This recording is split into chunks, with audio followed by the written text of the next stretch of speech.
SheminiAtzeret and Simchas Torah mark the culmination of the Chagim of the year. We began with the Exodus from Egypt, and then Matan Torah. Rosh Hashanah and Yom Kippur is a personal time before the Ribono Shalom, in which we are judged.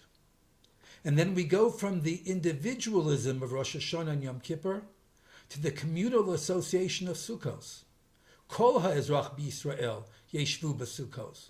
All of us can sit in one sukkah, as Chazal say, Ru'uyim kol Yisrael leishev b'sukkah achas.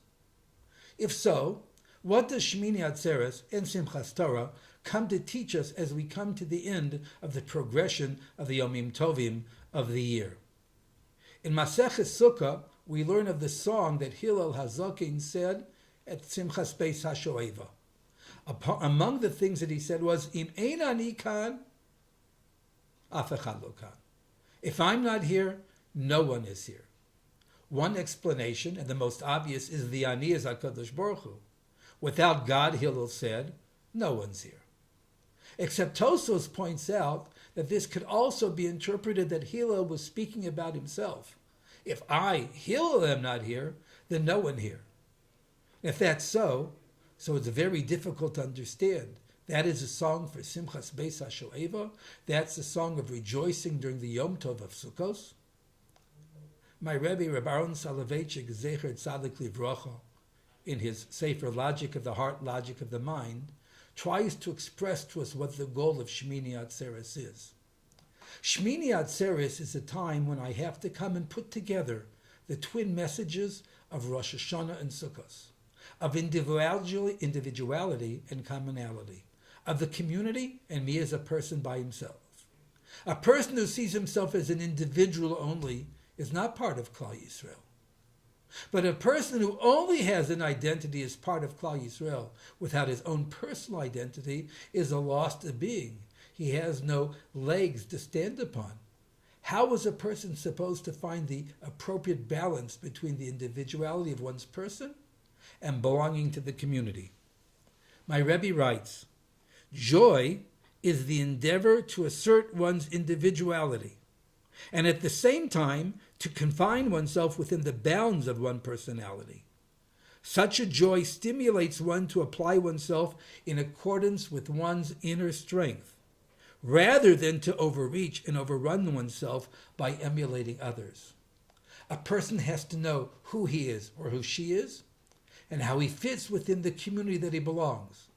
When a person has that awareness, he certainly knows who he is and how he's able to contribute to the community. His own strength is actualized, and the contribution that he makes to his surroundings, to his environment, to Am Yisrael, to the world, is able to reach fulfillment. That is the purpose of SheminiAtzeret.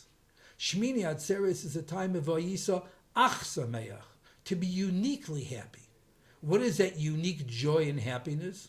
When one finds one place within oneself and within the community together. In Chutz La'aretz, when SheminiAtzeret and Simchas Torah are two separate days, it's a little bit simpler. SheminiAtzeret is a time for contemplation. We read Koheles, we recite Yizkor, we talk about Geshem, the necessity for life. Simchas Torah is a time of joy and rejoicing. In Eretz Yisrael, they're put together, but the message is the same. I find joy, Vayisa Ach Sameach, when I understand myself, when I have personal insight, when I understand the integrity of my being as I've been built up over these process of the Yomim Tovim throughout the year, in particular during the month of Tishrei. And the means by which I express myself is Simchas Torah. Torah becomes the means in which I find meaning, which I express with myself, in which I have the values for myself and the community. The person who's able to put these two things together, his individuality and his sense of responsibility to community, his own integrity and being part of the entire kahal, that is which brings joy. Not a joy for the moment, but a joy that will last a person throughout the long and cold winter, as he knows himself, he knows his community, he belongs to himself, he belongs to Klal Yisrael, with the Torah that HaKadosh Baruch Hu has given us.